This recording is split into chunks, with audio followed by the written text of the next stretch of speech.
Hello hi welcome back to my YouTube channel. అందరూ ఎలా ఉన్నారు? ఈరోజు మన ఛానల్లో simple and tasty onion omelette ఎలా వేసుకోవాలో చూపిస్తాను నా స్టైల్లో.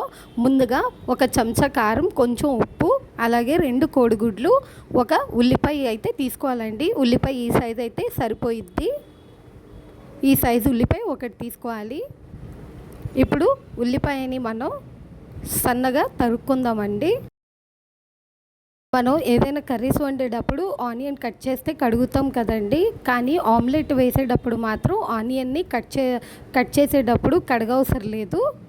డైరెక్ట్గా స్మాల్ పీసెస్గా కట్ చేసేసుకోవడమే. చూడండి, నేను ఇక్కడ సన్నగా తరుగుతున్నాను. అలాగా తరగాలి. మనం ఉల్లిపాయని ఎంత సన్నగా తరుక్కుంటే అంత టేస్ట్ అండి ఆమ్లెట్కి. హడావుడిగా ఏదో పెద్ద పీసెస్ మాత్రం అస్సలు తరగొద్దు. అండ్ ఉల్లిపాయకి పైన ఉంటుంది కదా వైట్ కలర్, అది తీసేయాలండి. అది అయితే తినకూడదు పెద్దవాళ్ళు. ఎందుకో మనం ఇంకోసారి డిస్కస్ చేద్దాము. ఇలాగా సన్నగా ఆనియన్ అయితే చాప్ చేసుకోవాలి.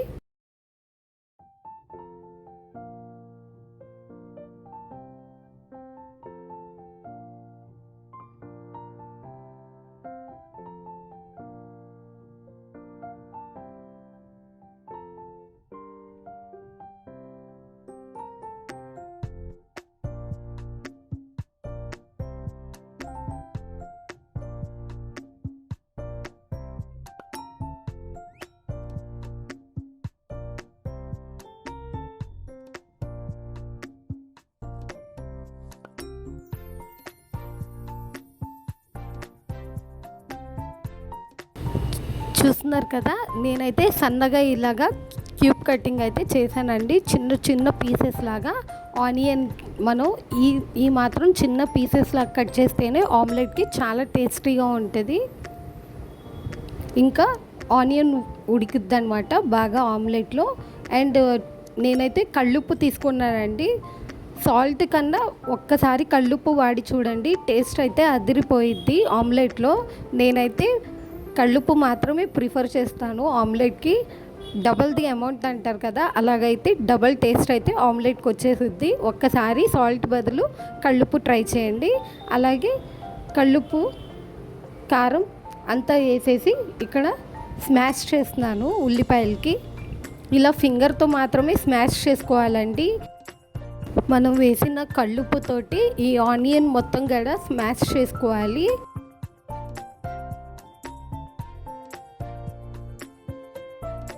ఎక్కడ కూడా ఆనియన్ అనేది ఆనియన్ లాగే ఉండకూడదండి. ఇలాగ చూస్తున్నారు కదా, ఆనియన్ అలాగే వేసుకున్న కారం, ఉప్పు చక్కగా కలిసిపోయినాయండి. ఇప్పుడు దీన్ని 2 పార్ట్స్గా బైఫర్గేట్ చేస్తున్నాను. అంటే 2 ఈక్వల్ హాఫ్గా చేసి 2 ఆమ్లెట్స్ అయితే వేసుకుంటాను. ఇప్పుడు ఒక దాంట్లో ఎగ్ అయితే పగలగొట్టి వేస్తున్నానండి. ఈ ఎగ్ మొత్తం మనకి ఆనియన్లో కలిసిపోయేటట్టు చక్కగా కలుపుకోవాలి. చూస్తున్నారు కదా, చక్కగా కలుపుకున్నాను. ఇప్పుడు స్టవ్ ఆన్ చేసి ముందుగా ప్యాన్ అయితే పెట్టుకుందామండి.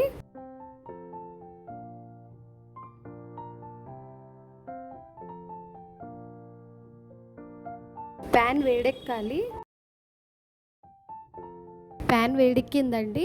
ఇప్పుడు దీని మీద అయితే ఆయిల్ వేసుకుందాము. ఒక 2 టేబుల్ స్పూన్స్ ఆఫ్ ఆయిల్ అయితే సరిపోయిద్ది.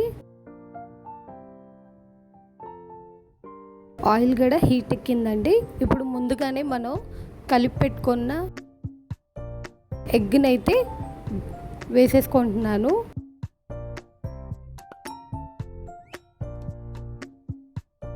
ఆయిల్ వేడెక్కిన తర్వాతే ఆమ్లెట్ అయితే వేసుకోవాలండి, లేకపోతే టేస్ట్ అనేది అంత బాగోదు, అలాగే సరిగ్గా ఉడకదనమాట.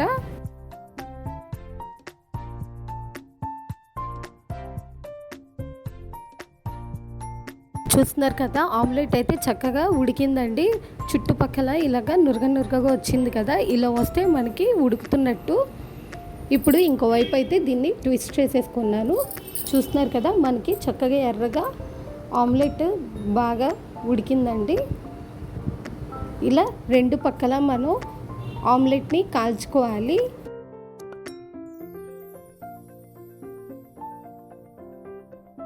మనం ఉల్లిపాయ అనేది ఉప్పు కారంతో ముందే స్మాష్ చేసుకుంటున్నాం కాబట్టి ఆనియన్ అనేది ఉడకకుండా ఉండడం అలాగే ఏమి ఉండదండి. పచ్చివాసన ఉండడం అలాగే ఏమి ఉండదు.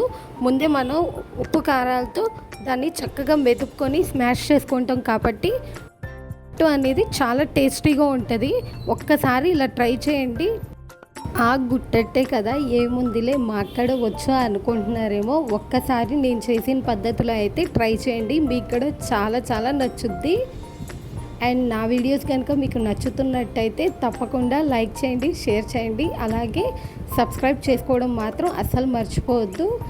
మాటల్లోనే నా ఆమ్లెట్ కూడా రెడీ అయిపోయిందండి. నా నెక్స్ట్ ఆమ్లెట్ కూడా వేసేసుకుంటున్నాను. అసలుకే ఆవకాయ సీజన్ కదండి, అందులోనూ సమ్మర్. ఎవరైనా సరే ఆవకాయ పెట్టుకొని ఈ ఉల్లిగుడ్డట్టు తిన్నారంటే అస్సలు అన్నం ఎన్ని ముద్దలు తింటామో మనకే కౌంట్ ఉండదన్నమాట. అంత టేస్టీగా ఉంటుంది. మరొక వీడియోతో మళ్ళీ కలుద్దాం. Stay tune to for more vlogs.